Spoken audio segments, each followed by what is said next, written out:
Megyn Kelly is here, and she's doing... Come up. Come up here, Megyn. She ripped a guy apart.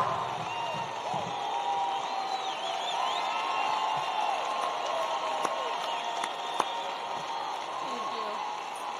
Nice to see you. Hi, everybody. Hey, it's great to see you. Can you believe this guy? Can you believe the energy and the stamina on this guy? At his age, I'm ready to go to sleep over there. He's got another rally to go to till tonight. Let me tell you, first of all, one of the reasons why I wanted to come here, one of the many reasons I wanted to come here. When I launched my show 4 years ago, we had Mark Cuban on the program. You know, yeah. May have seen he was in the news this week. And he started going on about how bad America's race history was and how ashamed he was of America, and that's why he was at all these protests, and he felt it was really important to stand up and speak out about human rights violations. And then it got awkward when I asked him about all the money he was taking from China. And then he dropped a bunch of F-bombs, and I thought, I really enjoy this feeling of proving Mark Cuban wrong. And so here I am at a Trump rally, a strong, intelligent woman to prove Mark Cuban wrong again.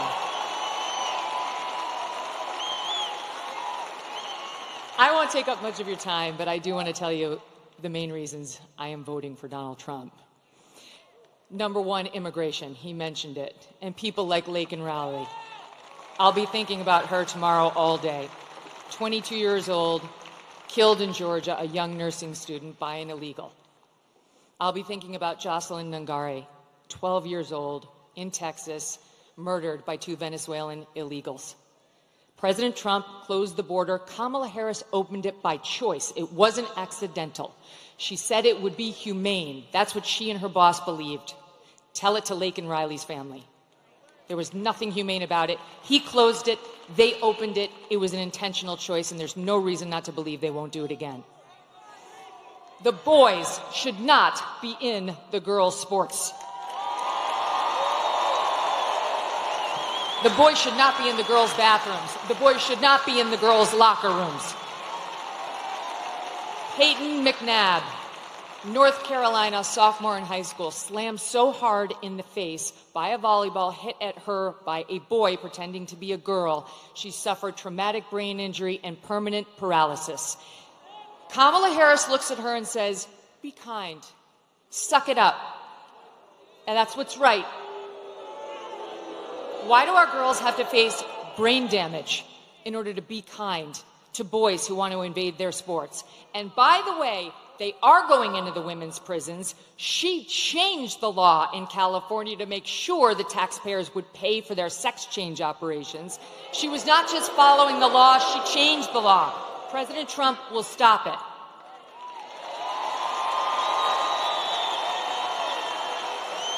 He got mocked by the left for saying he would be a protector of women. He will be a protector of women, and it's why I'm voting for him. He will close the border. He will keep the boys out of girls' sports and where they don't belong. And you know what else? One more thing. He will look out for our boys, too. Our forgotten boys and our forgotten men. Guys like you. Guys like these guys who've got the calluses on their hands, who work for a living with the beards and the tats, who maybe have a beer after work and don't want to be judged by people like Oprah and Beyonce, who will never have to face the consequences of her disastrous economic policies. These guys will. He gets it. President Trump gets it. He will not look at our boys like they're second-class citizens. And ladies out there who want a bit of girl power in this election, let me tell you something. How can you win when the sons and the husbands and the brothers and the dads you love are losing? It's not a win. We care, young women and older, about the lives of our children, the safety of our children. And we need not get so obsessed with what happens when they're in the womb that we forget about taking care of them once we're here and they're loved. Last point. What I don't want, what I don't think you want, is the left's version of masculinity.